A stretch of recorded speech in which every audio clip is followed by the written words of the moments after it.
चलिए अब स्टार्ट करते हैं अपना rectification of register of member. Last topic हमने किया था जब कंपनी रिफ्यूज कर देती है आपके शेयर्स को रजिस्टर करने से मना कर देती है, तो हमें ऑप्शन था हम अपील में जा सकते हैं। अगर प्राइवेट कंपनी ने मना किया है या पब्लिक कंपनी ने मना किया है, जैसा भी केस हो उस टाइम लिमिट्स के अकॉर्डिंग हम अपील करके अपना राइट्स सेट करवा सकते थे। अब इंडिया में समस्या कई प्रकार की है। अब क्या है, कंपनी ने यहाँ पे रजिस्टर ऑफ मेंबर में गड़बड़ कर दी। जो बंदा शेयर होल्डर था नहीं उसका नाम चढ़ा दिया, जिसका नाम चढ़ना चाहिए था उसका चढ़ाया नहीं, जिसका नाम चढ़ाया उसका नाम काट दिया, नाम अभी चढ़ाना चाहिए था नाम चढ़ाया 1 साल बाद। अल्टीमेटली वो मिस्टेक कर रहे हैं रजिस्टर ऑफ मेंबर बनाने में। तो जो एग्रीड पर्सन है, जो नाराज है, या किसी का नाम उल्टा पुल्टा चढ़ा दिया, बंदा था द्रोणाचार्य और उसको लिख दिया दुराचार्य, शेयर होल्डर था अमित और चढ़ा दिया सुमित, शेयर होल्डर था अमित चढ़ा दिया नेहा को, तो अल्टीमेटली इस तरीके की चीजों को भी रेक्टिफाई करवाया जा सकता है। अपील भाई यहाँ पे लिख रखा बेटा एग्रीड पर्सन, जो बंदा नाराज होगा, जो पीड़ित है, वो अपील कर सकता है।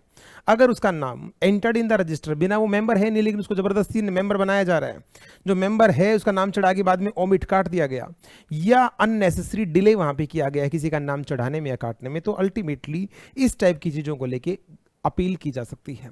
फॉरेन शेयर होल्डर है तो फॉरेन कोर्ट में अपील कर सकता है, जो कोर्ट सेंट्रल गवर्नमेंट ने डेजिग्नेट कर रखी होगी, और इंडियन होगा तो यहाँ से भी अपील की जा सकती है। अब मामला कोर्ट में चला जाएगा तो ट्राइब्यूनल फिर डिसाइड करेगी। अगर हमने खामखा अपील की है तो हमारे अपील को डिसमिस कर दिया जाएगा, और अगर हम सही हैं कंपनी गलत है तो कंपनी को डायरेक्ट ऑर्डर पास कर दिया जाएगा। विद इन 10 डेज वो रेक्टिफिकेशन करेगी और हमारा नाम प्रॉपरली चढ़ा देगी। जी सर, कंपनी की मिस्टेक की वजह से हमारे वोटिंग राइट्स, अगर हम एलिजिबल हैं तो उनके साथ छेड़छाड़ नहीं की जाएगी। हमें वोटिंग राइट्स मिले थे, मिले हैं और मिलते रहेंगे। लास्ट पॉइंट इसका बोलता है transfer of securities contravene certain acts and directions of tribunal. अगर कंपनी ने ट्रांसफर या ट्रांसमिशन के दौरान हो सकता है उसने कंपनीज एक्ट के रूल को फॉलो किया हो, लेकिन अगर उसने सेबी के, सकरा के, आरबीआई के किसी भी एक्ट के रूल्स को अगर कंट्रावेन किया है, तो ये बड़ी बड़ी बॉडी भी, सेबी भी, सकरा भी, आरबीआई भी, ये भी कोर्ट में जाके अपील कर सकती हैं। तो कोर्ट डायरेक्ट कर सकती है कंपनी को भी, डिपॉजिटरी को भी, और set the right of contravention. जो भी गड़बड़ कही उसको ठीक किया जा सकता है, और रेक्टिफाइड्स रजिस्टर और रिकॉर्ड्स कंसेंट, जो भी रिकॉर्ड्स में गड़बड़ हुई इसको ठीक करवाया जा सकता है। तो अल्टीमेटली ये टॉपिक हमने किया रेक्टिफिकेशन को लेके, जहां रिकॉर्ड्स में गड़बड़ है तो जो एग्रीड पर्सन है वो अपील करके रेक्टिफिकेशन को ठीक करा सकता है। अब बहुत ही इंपॉर्टेंट टॉपिक हम करेंगे जिसका नाम है alteration of share capital. Exam की दृष्टि से रिडक्शन ऑफ शेयर कैपिटल और alteration of share capital equally important topic है। सर पहले ही बताओ कि ऑल्टरेशन ऑफ शेयर कैपिटल और अपना रिडक्शन ऑफ शेयर कैपिटल एक ही बात है या अलग अलग बातें हैं? ऑल्टरेशन ऑफ शेयर कैपिटल और रिडक्शन ऑफ शेयर कैपिटल दोनों अलग अलग चीजें हैं। मैं आपको समझाता हूं। यहां पे लिखा मैंने ऑल्टरेशन ऑफ शेयर कैपिटल, और यहां लिखा मैंने रिडक्शन ऑफ शेयर कैपिटल। मैं अगर ये कहूं बेटा ये बहुत बड़ी बात है, ये बहुत बड़ी बात है, और ऑल्टरेशन छोटी मोटी बात है, छोटी मोटी बात है जी बेटा। इससे डायरेक्टली राइट्स इफेक्ट नहीं होते हैं, राइट्स अफेक्ट नहीं होते। इससे आपकी पेड अप वैल्यू के ऊपर फर्क पड़ता है, आपकी राइट्स इफेक्ट होते हैं, तो इससे बहुत बड़ा इफेक्ट आता है। सर थोड़ा सा समझाओ एग्जांपल देके। सबसे पहले बेटा हम समझेंगे ऑल्टरेशन ऑफ शेयर कैपिटल क्या होता है। तो सबसे पहले हमारा टॉपिक क्या है? What is alteration of share capital? Alteration of share capital. अगर आपके पास 10-10 रुपए के 10 शेयर हैं और आपने इनको जोड़ के 100 रुपए का बना लिया, तो ये ऑल्टरेशन का एग्जांपल है। शेयर की वैल्यू, टोटल में वैल्यू पहले भी 100 थी, अब भी 100 है। अगर आपके पास 100 रुपए का एक शेयर है तो कंपनी ने इसको डिवाइड करके 5 रुपए के 20 शेयर बना दिए। कितने बना दिए? 20 शेयर्स की वैल्यू तो अब भी 100 है। अगर कंपनी ने अपनी ऑथराइज्ड कैपिटल को, कौन सी कैपिटल को बेटा? ऑथराइज्ड कैपिटल को बढ़ा दिया। ऑथराइज्ड बता दूं आपको, एक सोची हुई लिमिट होती है, उस लिमिट से फर्क नहीं पड़ता। Paid up capital, issued capital, called up capital, subscribed capital सब अलग अलग हैं, लेकिन ऑथराइज्ड कंपनी के जीवन काल में मैक्सिमम जो एक कैपिटल इशू की जा सकती है उसको ऑथराइज्ड बोलते हैं। अगर ऑथराइज्ड को घटाया या बढ़ाया है तो इस बात से भी किसी को कुछ फर्क नहीं पड़ता। अगर कंपनी ने शेयर्स को स्टॉक में कन्वर्ट कर दिया और स्टॉक को फिर से शेयर में कन्वर्ट कर दिया तो इस बात से भी किसी को कुछ फर्क नहीं पड़ता।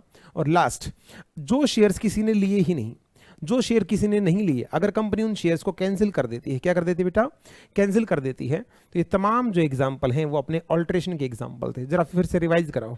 ऑल्ट्रेशन छोटी मोटी बात है, इससे डायरेक्टली हमारी पेड अप कैपिटल के ऊपर कोई फर्क नहीं पड़ता, इससे राइट इफेक्ट नहीं होते। एग्जाम्पल नंबर 1, लार्जर नंबर के शेयर बनाना, 10-10 के जोड़ के 100 का बना लिया।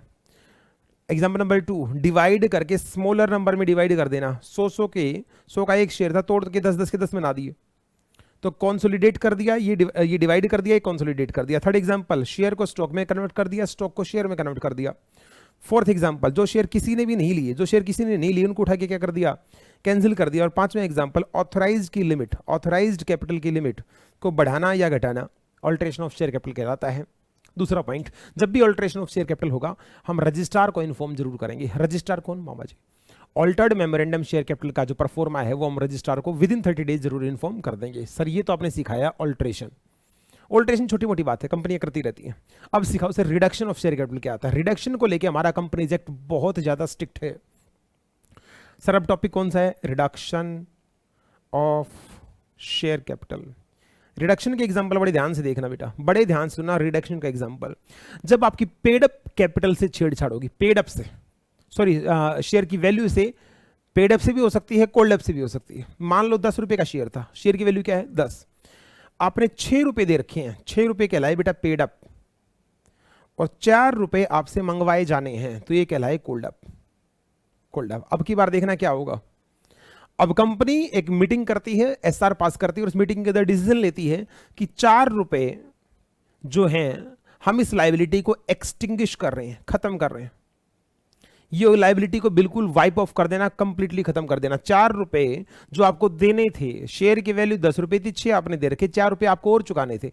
अगर कंपनी शेयर कैपिटल को रिड्यूस करके इस 4 की वैल्यू को हटा देती तो शेयर की वैल्यू कितनी रहेगी 6, पेड भी कितने हैं 6, फ्यूचर में आपको कोई लेना देना नहीं है। दूसरा एग्जांपल, शेयर की वैल्यू 10 रुपए आपने दे रखे 6, कंपनी को मंगवानी है अभी 4, कंपनी ने अब शेयर की वैल्यू घटा के 8 रुपए कर दी, वैल्यू कितनी होगी बेटा अब 8 रुपए में से 6 आपने दे रखे हैं, पहले देने थे 4 लेकिन अब कितने देने हैं 2, तो ये होगी रिड्यूस द लाइबिलिटी।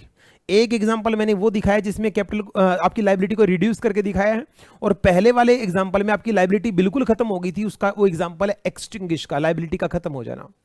तो यहां पे आपकी कोल्ड अप कैपिटल के साथ छेड़छाड़ हुई है। दूसरा एग्जांपल, 10 रुपए का शेयर था, 10 रुपए का शेयर था, आपने 10 के 10 दे दिए तो फुल्ली पेड हो गए, लेकिन कंपनी को लगा ये कैपिटल एक्सेस में आ गई। किस में आ गई बेटा, एक्सेस में आ गई, ये इतनी कैपिटल की जरूरत नहीं है, हम इस कैपिटल को यूज नहीं कर सकते हैं।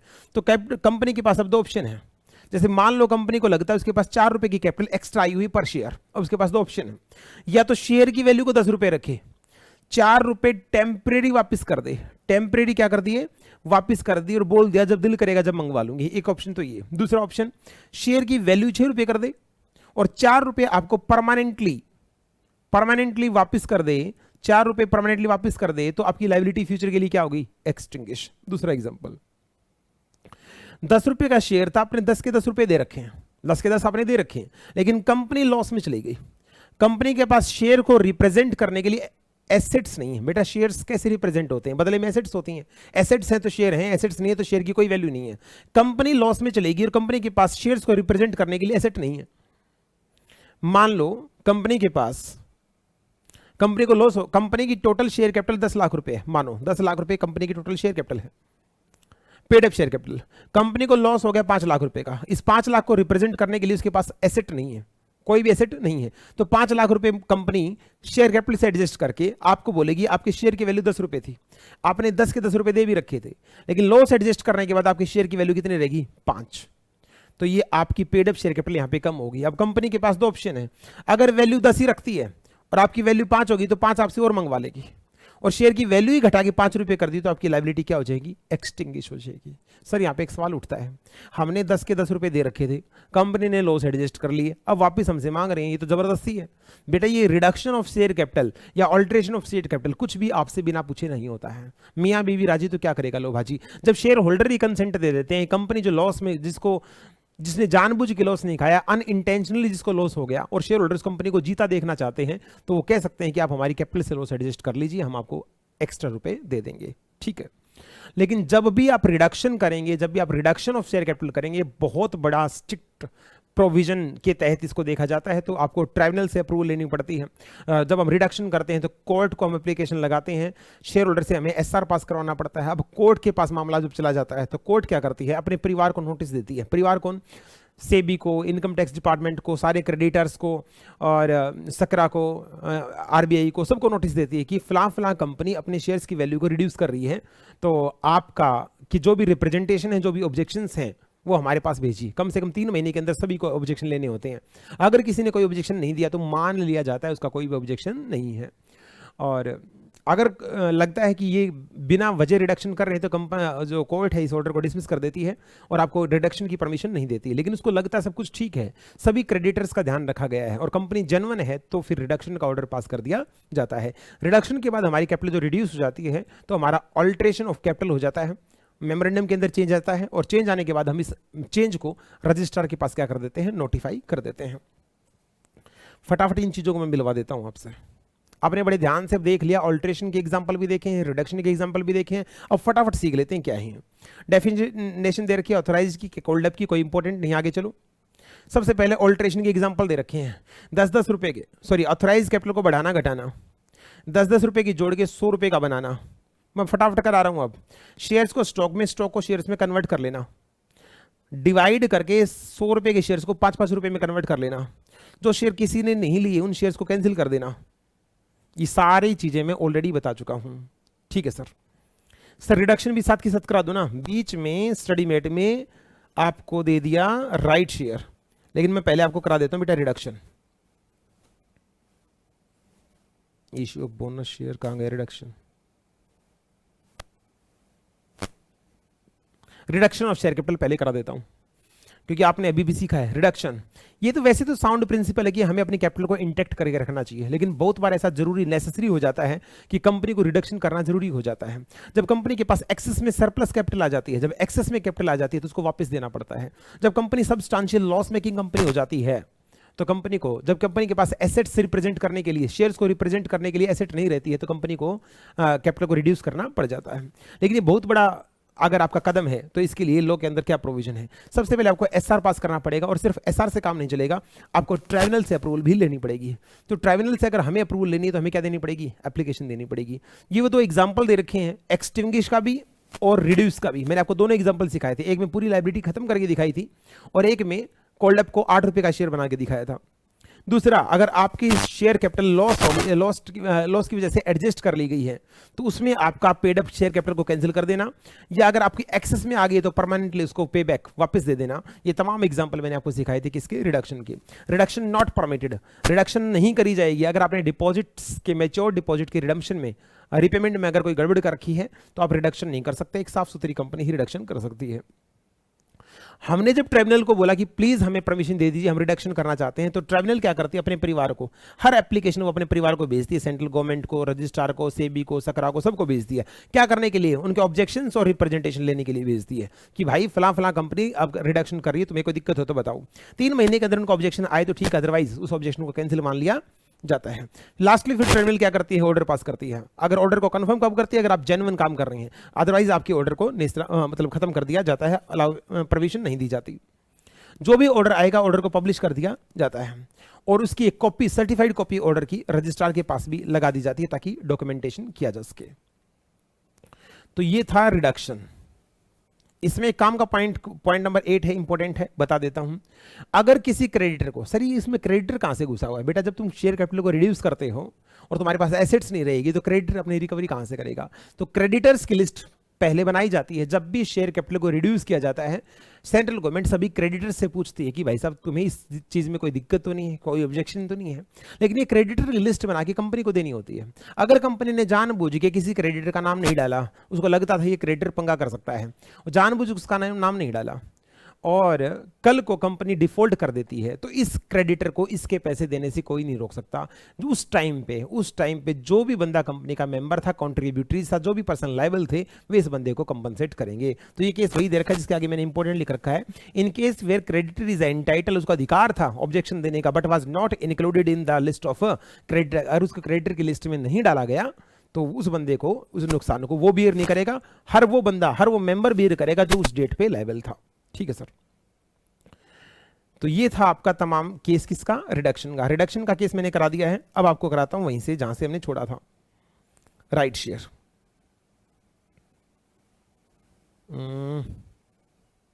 लो जी, अब टॉपिक आ गया हमारा offering of issue of further share.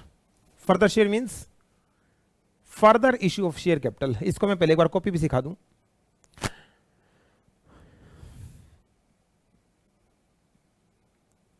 ये कंपनी है, इसने ऑलरेडी, इसके एग्जिस्टिंग शेयर होल्डर हैं, ये बेटा सारे इसके एग्जिस्टिंग शेयर होल्डर हैं।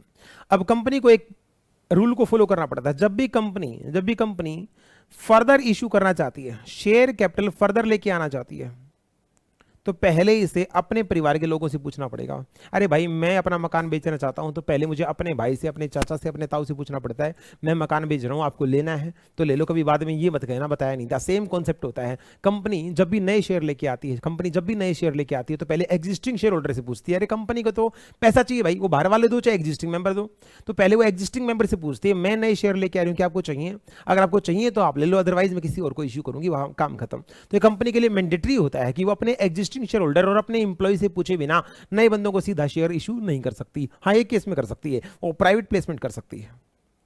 प्राइवेट प्लेसमेंट एक ऐसा ऑप्शन है जिसमें आप एग्जिस्टिंग शेयर होल्डर और एम्प्लॉय से पूछे बिना ही नए बंदों को शेयर इशू कर सकते हैं। जी सर। तो सर अगर कंपनी पब्लिक ऑफर लेके आ रही है, तो उसकी मजबूरी होती है, सबसे पहले किससे पूछेगी? एग्जिस्टिंग शेयर होल्डर से पूछेगी कि आपको मेरे शेयर लेने हैं। वो ना लें वो उनकी अलग बात है। एग्जिस्टिंग शेयर होल्डर के घर एक ऑफर लेटर जाता है। क्या जाता है? एक ऑफर लेटर जाता है। उस ऑफर लेटर के अंदर एक साफ सुथरी कंडीशन भी होती है। 15 दिन से कम का टाइम नहीं होता और 30 दिन से ज्यादा का टाइम नहीं होता। इस 15 दिन और 30 दिन के बीच में इसको बताना होता है कि आपने ऑफर को एक्सेप्ट किया या रिजेक्ट किया, और 30 दिन के अंदर उसका कोई भी जवाब नहीं आया तो ऑफर को रिजेक्ट मान लिया जाता है। तीसरी कंडीशन, ये राइट शेयर जब भी दिए जाते हैं तो इसके साथ एक प्रोविजन डीम्ड मान लिया जाता है, अगर कुछ एक्स्ट्रा ना लिखे, कि आप इस राइट को रिनाउंस भी कर सकते हैं। इस राइट शेयर को आप रिनाउंस भी कर सकते हैं। मतलब अगर आपको नहीं चाहिए शेयर्स तो आप किसी और को भी वो राइट बेच सकते हैं ताकि दूसरा कंपनी से खरीद सके। जी सर। लेकिन ये 15 दिन से कम का टाइम नहीं दिया जाता सोचने के लिए, और 30 दिन से ज्यादा का टाइम नहीं लिया जाता। इसी टाइम के इन बिटवीन आपको सोचना होता है, आपको ऑफर एक्सेप्ट करना है, रिजेक्ट करना है। पहले तो पूछा अपने मेंबर से, दूसरे नंबर पे किससे पूछते हैं? एम्प्लॉय से। अपने एम्प्लॉय से पूछा जाता है। अगर वो भी इन शेयर्स को ना ले तो तीसरे नंबर पे अदर पर्सन, किसी भी बंदे को शेयर इशू किए जा सकते हैं। लेकिन जिस भी नए बंदे को शेयर इशू करेंगे तो रजिस्टर्ड वैल्यूअर द्वारा उस शेयर्स के प्रॉपर एक प्राइस होना चाहिए, तभी ये शेयर्स इशू किए जाते हैं। ओके सर, फटाफट इन चीजों को मिलवा देता हूं। Offering of issue of further share, जब भी कंपनी फर्दर शेयर इशू करेगी तो सबसे पहले उन लोगों को करेगी जो उस डेट पे आपके एग्जिस्टिंग शेयर होल्डर हैं। जब एग्जिस्टिंग शेयर होल्डर को ऑफर दिया जाता है, ऑफर लेटर दिया जाता है, तो उसमें टाइम लिमिट साथ के साथ जरूर दे दी जाती है। 15 दिन वाला कॉन्सेप्ट मैं बता चुका हूं, 30 दिन वाला कॉन्सेप्ट भी मैं बता चुका हूं। जी सर। आगे पॉइंट कहता है, इसमें एक डीम्ड प्रोविजन मान लिया जाता है कि आप इस राइट को रिनाउंस भी कर सकते हैं। दूसरे नंबर पे शेयर्स किसको ऑफर किए जाते हैं? एम्प्लॉयज को ऑफर किए जाते हैं। अगर एम्प्लॉय भी ना लें तो तीसरे नंबर पे टू एनी पर्सन, किसी को भी शेयर्स ऑफर किए जा सकते हैं। बस इसमें इतना ही काम का था। आगे बता रखा है यहाँ पे एम्प्लॉय का क्या मतलब है, और एम्प्लॉय स्टॉक ऑप्शन प्लान को जो अकाउंट का ट्रीटमेंट है, date of exercise the option, date of vesting option, ESOP, completely ESOP की जानकारी दे रखी जो हमारे कंपनीज लॉ में जिसका कोई काम नहीं है। तो आपको सीधा आना है अब यहां पे राइट शेयर का दूसरा पॉइंट 62 राइट शेयर को डील करता है, तो इसका सबसेक्शन 2 में आ जाता है। सबसेक्शन 1 हमने कर लिया कि ऑफर देना है। सबसेक्शन 2 में ये नोटिस जो दिया जाएगा, जो ऑफर दिया जाएगा, ये रजिस्टर्ड पोस्ट के थ्रू दिया जाता है, स्पीड पोस्ट के थ्रू दिया जाता है। फोर्थ पॉइंट इसका बहुत ही इंपॉर्टेंट पॉइंट है। फोर्थ पॉइंट के आगे इंपॉर्टेंट लिखेंगे, conversion of debentures loan into shares. अगर गवर्नमेंट ने आपकी कंपनी को लोन दे रखा है, डिवेंचर्स दे रखे हैं, और गवर्नमेंट को किसी भी मौके पे अगर ये लगे कि इन लोन या डिवेंचर्स को पब्लिक इंटरेस्ट को देखते हुए, आपकी फाइनेंशियल कंडीशन को देखते हुए, अगर गवर्नमेंट को लगता है किसी भी टाइम कि इनको शेयर्स में कन्वर्ट कर दिया जाए, तो किसी भी टाइम ऑर्डर पास करके इनको शेयर्स में कन्वर्ट कर सकती है। सर ये तो तानाशाही है, हमने ले तो रखा उनसे लोन, हम तो ले तो रखा डिवेंचर्स, तो हम डिवेंचर्स को वो शेयर्स में उनकी मर्जी से कैसे कन्वर्ट करेंगे? बेटा उनके पास ये पावर है। अगर आपको ये टर्म एक्सेप्टेबल नहीं है, आपको मीन्स अगर कंपनी को लगता है कि ये जबरदस्ती हमारे साथ हो रहा है, तो वो अपील में जा सकती है, वो कोर्ट में जा सकती है, अपील कर सकती है कि प्लीज इन चीजों को इग्नोर मार दीजिएगा। लेकिन गवर्नमेंट के पास ये पावर है, चाहे रूल में पहले लिखा हो चाहे ना हो, चाहे ऑप्शन हो चाहे ना हो, फाइनेंशियल इंटरेस्ट को देखते हुए, फाइनेंशियल पोजीशन को देखते हुए और पब्लिक इंटरेस्ट को देखते हुए गवर्नमेंट अपने लोन एंड डिवेंचर को किसी भी टाइम पे कन्वर्ट कर सकती है। किसमें? शेयर्स में। सर अगर लोन डिवेंचर शेयर्स में कन्वर्ट हो जाएंगे तो शेयर्स बढ़ेंगे, और शेयर्स बढ़ेंगे तो ऑल्ट्रेशन होगा, और ऑल्ट्रेशन होगा तो फिर से वही बात रजिस्ट्रार को इन्फॉर्म करना पड़ेगा कि कैपिटल बेस आपका क्या हो गया है, ऑल्टर हो गया है। तो ये बता रखा है यहाँ पे गवर्नमेंट को अगर लगता है पब्लिक इंटरेस्ट को देखते हुए तो वो क्या कर सकती है, कन्वर्ट कर सकती है। अगर आपको टर्म ऑफ कन्वर्जन कंपनी को एक्सेप्टेबल नहीं है तो क्या कर सकती है, अपील में जा सकती है। लेकिन गवर्नमेंट ऐसे तानाशाही कभी नहीं करती, उसको भी तो वोट चाहिए ना भाई। वो टर्म्स कंडीशंस को कंसीडर करते हुए, आपकी फाइनेंशियल पोजीशन को देखते हुए, जब तुमसे इंटरेस्ट नहीं भरा जा रहा उन चीज़ों को देखते हुए इन चीज़ों को कन्वर्ट करती है। लेकिन जब भी ऐसा होगा तो ऑल्टर्ड मेमोरेंडम, अगर ऑल्टर्ड मेमोरेंडम की कॉपी हम किसको पकड़ा देंगे, रजिस्ट्रार को दे देंगे। नेक्स्ट टॉपिक हमारा किसका आ गया है, issue of bonus share. Bonus share free के होते हैं, इनसे सिर्फ कैपिटल का बेस तो बढ़ता है लेकिन कंपनी की तरफ इनफ्लो नहीं होता, पैसा नहीं आता, क्योंकि बोनस शेयर तो होता है लेकिन फ्री होता है, ये पैसे में कभी भी जारी नहीं किया जाता। बोनस शेयर्स कंपनी के एम्प्लॉइज को, शेयर होल्डर्स को खुश करने के लिए दिए जाते हैं। अब सबसे पहले sources of bonus. Bonus share कहां से बांटने हैं? आप फ्री रिजर्व से बांट सकते हैं, okay sir. Security premium account से बांट सकते हैं, कैपिटल रिडम्पशन रिजर्व सीआरआर से बांट सकते हैं। लेकिन एक चीज एग्जाम के लिए ध्यान रखिएगा, कभी भी बोनस रिवैल्यूएशन रिजर्व से नहीं बढ़ सकता। ये जो बात ऊपर पड़ी उसी को डायग्राम में नीचे बता रखा है। और बोनस शेयर भी ऐसा नहीं कभी भी कैसे भी बांटते, इसके लिए भी एक तरीका होता है। आपके आर्टिकल्स आपको ऑथराइज करते हो, बोर्ड ने बोनस बाकायदा रिकमेंड किया हो, बोर्ड ऑफ डायरेक्टर ने, आप एक डिफॉल्टेड कंपनी ना हो, आपने स्टैट्यूटरी ड्यूज टैक्स वगैरह को टाइम से चुकाया हो, आपने लोन्स की पेमेंट कर रखी हो, आपने मेच्योरिटी पे डिवेंचर डिपॉजिट की पेमेंट कर रखी हो, तो ये आप बोनस बांट सकते हैं। जिन लोगों को पैसे देने हैं उनके तो आप दे नहीं रहे, टैक्सेस चुकाना है चुका नहीं रहे, बचते फिर रहे हैं, और उनको साइड करके आप कहेंगे कि लोगों को आओ मैं बोनस बांट रहा हूं, तो ये गलत बात हो जाएगी ना जी सर।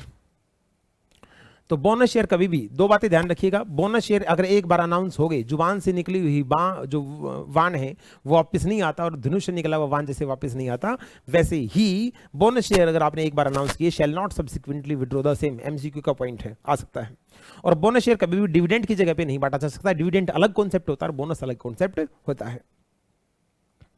तो एग्जाम्पल था आपका, ये एक कॉमन पॉइंट है। जब भी ऑल्ट्रेशन होगा, बोनस बांटने से भी ऑल्ट्रेशन होता है, गवर्नमेंट ने अगर उसके लोन को शेयर में कन्वर्ट कर दिया तो भी ऑल्ट्रेशन होता है, और हमने जो ऑल्ट्रेशन के केस देखे थे उनसे भी ऑल्ट्रेशन होता है। जब भी ऑल्ट्रेशन होगा, रजिस्ट्रार को प्रेस्क्राइब नोटिस के थ्रू बताया जाएगा जी हमारा ये हमने चेंज किया है, और 30 दिन के अंदर अंदर आपको चीजें इन्फॉर्म कर देनी होती हैं। रिडक्शन का केस मैं सारा करवा चुका हूं आपको, रिडक्शन हम कंप्लीट सीख चुके हैं। अब हमारा नेक्स्ट टॉपिक बहुत इंपॉर्टेंट टॉपिक, इसके आगे भी इंपॉर्टेंट लिख लें, restriction on purchase by company और giving of loan by it for purchase of its shares.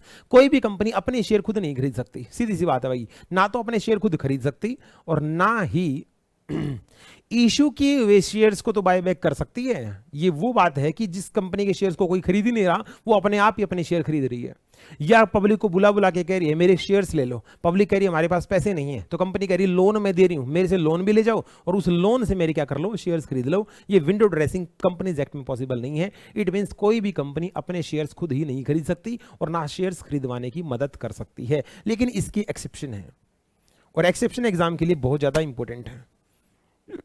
Exception क्या है? ये कंपनी है, अगर ये कंपनी, पहली एक्सेप्शन, अगर ये कंपनी बैंकिंग कंपनी है, कौन सी कंपनी बेटा? बैंकिंग कंपनी है, जिसका काम ही रूटीन में क्या है, लोन देना। इस कंपनी का काम रूटीन में लोन देना है, कोई बंदे ने उस बैंक से लोन ले गए और उसी से बैंकिंग कंपनी के शेयर खरीद ली, तो इसमें बैंक का क्या दोष? तो पहली एक्सेप्शन, बैंक के ऊपर ये रूल अप्लाई नहीं होता। दूसरा, अगर एक कंपनी ने किसी को पैसा उधार दिया, लैंडिंग ऑफ मनी करी, लैंडिंग ऑफ मनी की, लेकिन एक स्कीम के तहत की, और ये स्कीम बाकायदा अप्रूव करवाई गई है, आरबीआई के द्वारा ये स्कीम अप्रूव हुई है, और स्कीम टोटल एम्प्लॉय के बेनिफिट के लिए बनाई गई है, जो कंपनी के एम्प्लॉय हैं उनके बेनिफिट्स के लिए स्कीम बनाई गई है, तो लैंडिंग ऑफ मनी, उधार पैसा दिया जा सकता है। तीसरा पॉइंट,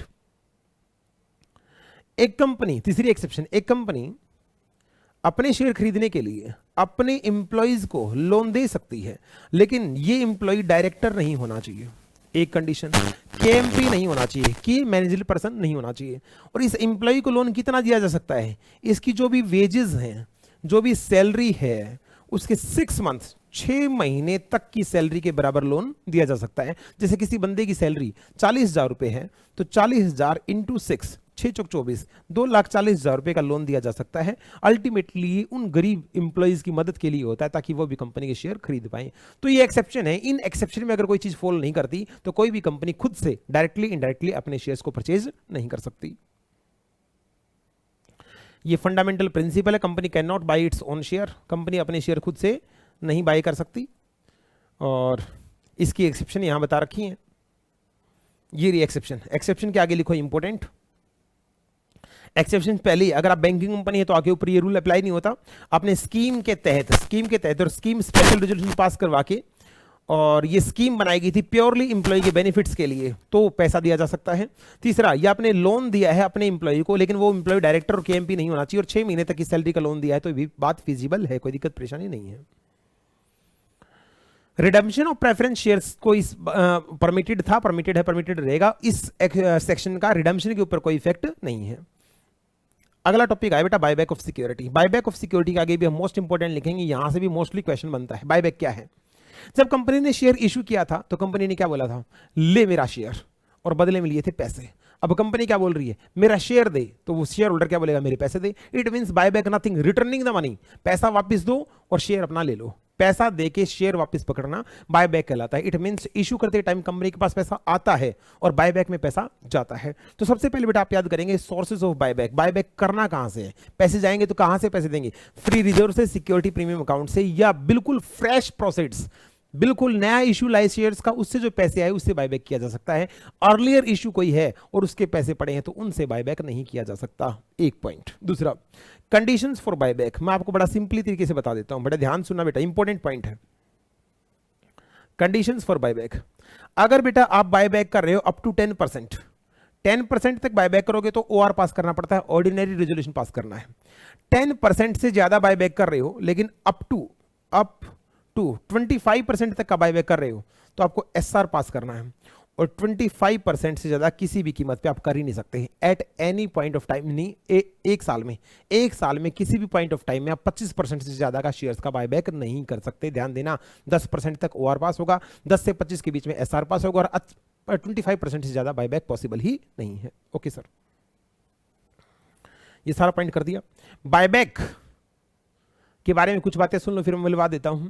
बायबैक जब करेंगे तो पैसा जाएगा तो हमें एक डिक्लेरेशन ऑफ सोल्वेंसी प्रूव करनी पड़ती है। सोल्वेंसी मतलब हम दिवालिया नहीं होंगे, और सिर्फ आज नहीं, आने वाले 1 साल तक दिवालिया नहीं होंगे। ये बाकायदा एफिडेविट को वेरीफाई करके कोर्ट में दिया जाता है कि हाँ मैं बायबैक भी करूंगा और ये वचन देता हूं आपको कि आने वाले 1 साल तक मैं कैपेबल रहूंगा और मैं दिवालिया नहीं होऊंगा। बायबैक करने से डेट इक्विटी का रेशियो बिगड़ सकता है, तो ये भी आपको गारंटी लिख के देनी पड़ेगी। हमारे डेट इक्विटी रेशियो का जो 2:1 का रेशियो होता है उसको हम बिगड़ने नहीं देंगे। एक बार अगर आपने बायबैक स्टार्ट कर लिया तो 1 साल के अंदर अंदर आपको बायबैक हर हालात में खत्म करना है। 12 महीने के अंदर आपको बायबैक फिनिश कर देना है, जिस दिन आपने एसआर पास किया था बायबैक करने के लिए। दूसरा, एक बार आपने बायबैक कंप्लीट कर लिया तो आने वाले 1 साल तक आप दोबारा बायबैक नहीं कर सकते। 1 साल के अंदर तो बायबैक कंप्लीट करना है और आने वाले 1 साल तक आप बायबैक नहीं कर सकते। और 6 महीने का कूलिंग पीरियड होता है सर। कूलिंग पीरियड, जिस दिन आपका बायबैक कंप्लीट हो गया, 1 साल तक तो बायबैक कर नहीं सकते, लेकिन 6 महीने तक फ्रेश इशू भी नहीं कर सकते, नए शेयर भी जारी आप नहीं कर सकते हैं। जो शेयर्स आपने बायबैक किए हैं, ध्यान सुनना बेटा, जो शेयर्स आपने बायबैक किए हैं वो 7 दिन के अंदर अंदर आपको फाड़ के फेंक देने हैं। अगर वो फिजिकल फॉर्म वाले शेयर्स हैं तो आपको 7 दिन के अंदर क्या कर देने हैं? डिस्ट्रॉय कर देने हैं। ये तमाम प्रोविजंस थे। बायबैक्स की रिटर्न भरी जाती है, बायबैक का एक अलग से रजिस्टर मेंटेन किया जाता है, बायबैक को डायरेक्टर की रिपोर्ट्स के अंदर भी डिस्क्लोज किया जाता है। तो फटाफट सारे पॉइंट बता देता हूं। 25% वाला पॉइंट मैंने बता दिया, डेट इक्विटी रेशियो बिगड़नी नहीं चाहिए, पॉइंट मैंने बता दिया। फुल्ली पेड शेयर्स का ही बायबैक हो सकता है। अगर आप लिस्टेड कंपनी है तो सेबी के रूल्स को देखते हुए आप बायबैक कर सकते हैं। 1 साल के अंदर अंदर बायबैक कंप्लीट करना पड़ेगा, आने वाले 1 साल तक बायबैक कर नहीं सकते। बायबैक करेंगे तो रूटीन का काम नहीं है, स्पेशल काम है। स्पेशल काम है तो स्पेशल नोटिस के साथ एक्सप्लेनेटरी स्टेटमेंट एजेंडा आपको देना पड़ेगा। हम क्यों बायबैक कर रहे हैं, बायबैक की जरूरत क्या थी, किस क्लास ऑफ शेयर का बायबैक कर रहे हैं, कितने रुपए का है, एटसेट्रा एटसेट्रा। टाइम लिमिट मैं बता चुका हूं। हुज सिक्योरिटी, सर हम बायबैक करेंगे कहां से? बायबैक करेंगे कहां से? अब बायबैक करेंगे एग्जिस्टिंग शेयर होल्डर से, ओपन मार्केट से, एम्प्लॉय से, अब क्या करेंगे बायबैक करेंगे।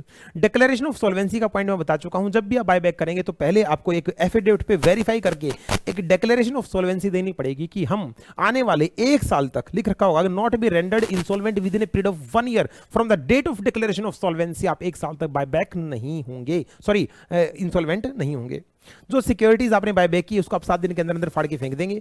कूलिंग पीरियड का मतलब है आने वाले 6 महीने तक आप नए शेयर जारी नहीं कर सकते हैं। रजिस्टर आप मेंटेन करेंगे, रिटर्न्स आप भरेंगे। अल्टीमेटली हम बायबैक के टॉपिक को हमने निपटा दिया। ओके सर, सर एक चीज बताओ, जब कंपनी बायबैक करेगी तो पैसा जाएगा, मैंने कहा तो रिडम्पशन के टाइम पे भी पैसा जाता है। जैसे मैंने प्रेफरेंस शेयर को रिडीम किया था तो पैसा जाता है, जितना मैंने रिडीम किया था उतने की नॉमिनल वैल्यू को हमें सीआरआर में डालना होता है। सेम कॉन्सेप्ट बायबैक में लगेगा। जब आप बायबैक करते हैं तो जितने के शेयर्स का आपने बायबैक किया है उतनी वैल्यू, नॉमिनल वैल्यू आपको सीआरआर के अंदर डालनी पड़ती है। और सीआरआर का सर फिर हम यूज क्या करेंगे, सीआरआर से बढ़ते बेटा बोनस शेयर्स। ओके, बायबैक के ऊपर प्रोहिबिशन है, रोक है। इन कंपनीज को बायबैक किसी भी कंडीशंस में नहीं करने दिया जाएगा। पहली कंडीशन, सी पॉइंट इंपॉर्टेंट है। इंपॉर्टेंट पॉइंट को इंपॉर्टेंट लिखना, एग्जाम के दौरान वही आपको रिवाइज करके जाने हैं। अगर कंपनी ने डिपॉजिट्स में, इंटरेस्ट में, लोन में, डिवेंचर्स में, प्रेफरेंस शेयर्स की मैच्योरिटी डेट पे पेमेंट करने में डिफॉल्ट किया है, डिफॉल्टेड कंपनी के बहुत सारे राइट छीन लिए जाते हैं, आप बायबैक नहीं कर सकते। सर क्या ऐसी कंपनी कभी भी बायबैक नहीं कर सकती? बेटा इसके ऊपर दाग लग गया है। अगर इस दाग को ठीक हुए 3 साल बीत गए, इस दाग को ठीक हुए 3 साल बीत गए, उसके बाद आप बायबैक कर सकते हैं। दूसरा, एक कंपनी जिसका डॉक्यूमेंटेशन ठीक नहीं है वो भी कंपनी बायबैक नहीं कर सकती। जो कंपनी एनुअल रिपोर्ट नहीं भरती, जो डिविडेंड डिक्लेयर करके डिविडेंड बांटती नहीं, जो डिविडेंड डिस्ट्रीब्यूट करने में फेलियर है, जो फाइनेंशियल स्टेटमेंट्स फाइल नहीं करती, ऐसी कंपनी को भी बायबैक नहीं करने दिया जाएगा। तो बधाई हो, आपका शेयर कैपिटल का कंप्लीट टॉपिक फिनिश हो गया है। अब छोटा सा टॉपिक आ गया डिवेंचर का। डिवेंचर को हम और सीखेंगे और हमारे ये चैप्टर क्या हो जाएगा, खल्लास। 1 मिनट भी हम फालतू बात नहीं करते, एग्जाम का टाइम है, बहुत इंपॉर्टेंट टाइम है। दिन रात पढ़िएगा, दिल लगा के मेहनत कीजिएगा, तो ही आप सी इंटर को फर्स्ट अटेम्प्ट में क्लियर कर पाएंगे। Definition of debenture. डिवेंचर क्या होते हैं? अरे बचपन में मैडम ने खूब सिखाया डिवेंचर क्या होते हैं। डिवेंचर, कंपनी को जब लोन की रिक्वायरमेंट होती है तो हम किसी बंदे से पैसे लेते हैं और बदले में जिसको जो रसीद काट के देते हैं, जो लिख के देते हैं, हाँ मैंने तुमसे इतने रुपए ले रखे हैं, इस रसीद को, इस पेपर को क्या बोला जाता है? डिवेंचर बोला जाता है। सर जिस बंदे ने पैसे दिए फ्री में तो देगा नहीं, तो बदले में क्या लेता है? इंटरेस्ट लेता है। इसका मतलब डिवेंचर में हमेशा इंटरेस्ट की पेमेंट होती है, डिविडेंड नहीं दिया जाता, यहाँ वोटिंग राइट्स नहीं होते हैं। डिवेंचर के फीचर्स बता रखे हैं, जैसे कैपिटल का छोटा हिस्सा शेयर कहलाता है, ऐसे लोन का सबसे छोटा हिस्सा क्या कहलाता है? डिवेंचर्स कहलाता है। डिवेंचर कॉमन सील के अंदर जारी किए जाते हैं। 2 डायरेक्टर हैं, 2 डायरेक्टर साइन कर देते हैं और एक डायरेक्टर, एक कंपनी सेक्रेटरी भी साइन कर सकता है। डिवेंचर के ऊपर हमेशा इंटरेस्ट की पेमेंट की जाती है। नॉर्मली डिवेंचर सिक्योर्ड होते हैं, और सिक्योर्ड मींस अरे किसी बंदे ने पैसा दिया और आप बदले में इसको सिर्फ रसीद थोड़ी पकड़ाएंगे। मैंने किसी से 5 लाख रुपए दे के उसको कागज का टुकड़ा दे दिया, हाँ मैंने तेरे से 5 लाख रुपए ले रखे हैं, कल को टुकड़ा फाड़ दूंगा मैं, तो बदले में अपनी एसेट्स के ऊपर उस बंदे का चार्ज लगवाया जाता है। मेरी एसेट्स को गिरवी रखा जाता है। कंपनी अपनी एसेट्स को गिरवी रख के ही लोन ले सकते हैं। कल को अगर हम उसको पैसे नहीं देंगे तो बंदा एसेट बेच के पैसे ले लेगा। इनको बोला जाता है सिक्योर्ड डिवेंचर। बात समझ में आई? जी सर। तो ये छोटे छोटे पॉइंट थे। डिवेंचर सिक्योर भी हो सकते हैं, अनसिक्योर्ड भी हो सकते हैं। जो भी डिवेंचर होगा उसको रिडीम जरूर करना पड़ेगा। जैसे प्रेफरेंस शेयर को रिडीम करना पड़ता है, ऐसे डिवेंचर भी अब इरिडीमेबल नहीं हो सकते, आपको रिडीम करने पड़ेंगे। 20 साल तक मैक्सिमम कर दो। हाँ इंफ्रास्ट्रक्चर प्रोजेक्ट का केस है तो अब 30 साल के अंदर अंदर क्या कर दो, डिवेंचर को रिडीम कर दो। Type of debenture. डिवेंचर कितने प्रकार के होते हैं? सिक्योरिटी के आधार पर 2 प्रकार के होते हैं, सिक्योर्ड, अनसिक्योर्ड। जी सर। कन्वर्टिबिलिटी के आधार पर 2 प्रकार के होते हैं, कन्वर्टेबल और नॉन कन्वर्टेबल। जी सर। और रिडीमेबिलिटी के आधार पर भी 2 प्रकार के होते हैं, रिडीमेबल और इरिडीमेबल। ओके सर, फटाफट करेंगे बेटा। आप कन्वर्टेबल डिवेंचर इशू कर सकते हैं, ऑप्शन दे सकते हैं कि कल को डिवेंचर होल्डर के पास ऑप्शन होता है, वो दिल करे तो पैसे ले सकता है और दिल करे तो इनको शेयर्स में कन्वर्ट कर सकता है। लेकिन ऑप्शन वाले डिवेंचर जब भी जारी किए जाएंगे उससे पहले एसआर पास होगा, स्पेशल रेजोल्यूशन पास किया जाएगा, क्योंकि ये हमारे इक्विटी शेयर होल्डर को इफेक्ट करते हैं। तो उनकी परमिशन लिए बिना आप ऑप्शन वाले कन्वर्टेबल डिवेंचर होल्डर जारी नहीं कर सकते। दूसरा पॉइंट, इनमें कभी वोटिंग राइट नहीं होता। तीसरा पॉइंट, सिक्योर्ड डिवेंचर इशू किए जाते हैं, मोस्टली आजकल चलते ही सिक्योर्ड है, बाप बेटा उधार नहीं करता तो ये कैसे करेंगे। 20 नॉर्मली डिवेंचर 10 साल के होते हैं, लेकिन 10 साल से के ज्यादा से के हो सकते हैं अगर इंफ्रास्ट्रक्चर प्रोजेक्ट हो, इंफ्रास्ट्रक्चर फाइनेंस कंपनी हो, इंफ्रास्ट्रक्चर डेट फंड हो या हाउसिंग फाइनेंस कंपनी हो। अरे भाई इन सभी के जो प्रोजेक्ट्स हैं वो कई सालों के होते हैं, तो इन केस में डिवेंचर्स 10 साल से ज्यादा के हो सकते हैं, लेकिन मैक्सिमम 30 से ज्यादा किसी भी कीमत पे नहीं होगा। सिक्योर डिवेंचर हो तो एसेट्स के ऊपर चार्ज जरूर क्रिएट होता है, हमें पता है। नेक्स्ट पॉइंट, डिवेंचर जारी करने से पहले डिवेंचर ट्रस्टी का लगना जरूरी है। डिवेंचर ट्रस्टी ये सर ये क्या बोला है? कंपनी कहती है कि हे डिवेंचर होल्डर, आपने हमें लोन दिया है, कल को आपको हमसे कोई भी काम हो तो आप कंपनी में आएंगे तो धक्के नहीं खाएंगे, आपको एक बंदा मिलेगा आपकी बातों को सुनने के लिए, आपकी प्रॉब्लम को सोल्व करने के लिए। उस बंदे का नाम है डिवेंचर ट्रस्टी, तुम्हारा विश्वास पात्र कंपनी में बैठा होगा। तो डिवेंचर होल्डर कहते हैं भाई ये तो तुम्हारा बंदा होगा तो हमारी क्यों सुनेगा? तो फिर कंपनी जवाब देती है ये हमारा बंदा नहीं होगा, ये बंदा मेरे से, इस बंदे का कोई लेन देन नहीं होगा, बिल्कुल अननोन बंदा होगा जो आपके इंटरेस्ट के लिए, आपकी प्रोटेक्शन के लिए काम करेगा। बढ़िया। तो बिना डिवेंचर ट्रस्टी अपॉइंट किए आप डिवेंचर जारी नहीं कर सकते हैं। डिवेंचर ट्रस्टी एक भी हो सकता है और एक से ज्यादा भी हो सकते हैं, लेकिन किसी को जबरदस्ती डिवेंचर ट्रस्टी नहीं बना सकते। डिवेंचर ट्रस्टी लगाने से पहले उसकी कंसेंट लेना जरूरी है। जैसे सीआरआर बनता है वैसे भाई साहब डीआरआर भी बनता है, डिवेंचर रिडेम्पशन रिजर्व अकाउंट। आज आपने डिवेंचर जारी कर दिए, लोन ले लिया, कल को चुकाना भी तो है।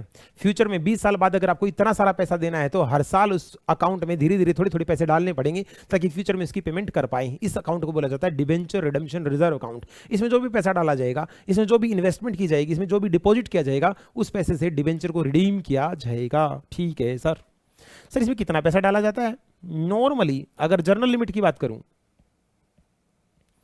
डीआरआर अकाउंट के अंदर जो डिवेंचर इस साल मेच्योर होने 31 मार्च 31 मार्च को इस साल जो डिवेंचर मेच्योर हो जाएंगे उसका इसी साल, हमारा साल स्टार्ट होता है कमर्शियल अप्रैल को, 30 अप्रैल से पहले 15% पैसा जो इस साल मेच्योर होने, कम से कम 15%, नॉट लेस देन लिख रखा है, 15% पैसा कम से कम हमें डीआरआर के अंदर डालना पड़ता है। जी सर। सर क्या ये डीआरआर बनाना सबको जरूरी है? नहीं। All India financial institution, banking company और एनबीएफसीज इनको नहीं बनाना होता, लेकिन जो एनबीएफसी पब्लिक प्लेस्ड डिवेंचर जारी करती हैं उनको 10% बनाना होता है। कितना बनाना होता है? 10%। जो बाकियों के 15% होता है उनके लिए कितना होता है? 10% होता है। जी सर।